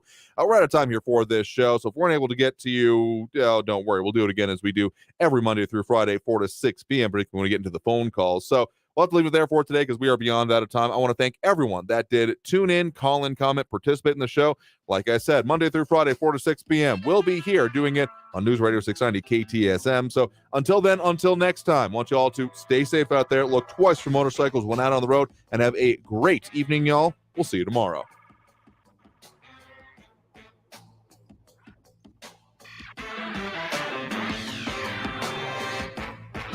Traffic all day. News Radio 690. I-10 westbound still bumper to bumper from Wrestler up to Trans Mountain with 9-minute delays, 18-minute delays on the 54 southbound, on and off slowing from Stan Roberts down to Kenworthy. Eastbound Montana from McRae out to Zaragoza is a 13-minute delay, and sheriff's officers on the scene of an earlier crash eastbound Pelicano Drive at Joe Battle. Carrie Edwards, El Paso traffic. I'm Martin Hoke, the inventor of Navage Nasal Care, and I love Navage. I've told you about how your nose is the body's air filter, that Navage's powered suction will help flush out allergens, viruses, mucus, and germs, and that Navage will help you breathe better. But what do other people say about Navage? Like Haley, quote, Navage is the best thing I bought. I love it. My nose feels so clear now and I can breathe. I've been struggling with a stuffy nose for weeks. I bought Navage and it's amazing. Or this one. I use Navage every night, could not imagine life without it. I have 5 cats, and before I found Navage, I was a clogged mess. Now I breathe so much better, unquote. Those are 2 of over 100,000 online reviews praising Navage, the all-natural solution trusted by over 3 million people to help you breathe better, sleep deeper, snore less, and stay healthier without drugs. Navage is available at Walmart, CVS, Walgreens, Target, Rite Aid, and online. Navage, N-A-V-A-G-E, clean nose, healthy life. Portions of the following program were pre-recorded. Freedom of speech lives here. To me, freedom of speech is being able to say anything you want. El Paso's News Radio 690 KTSM. Kids dream big. Protect your child's dreams by keeping them healthy. If your son or daughter is age 11 or 12, the American Cancer Society recommends giving them the HPV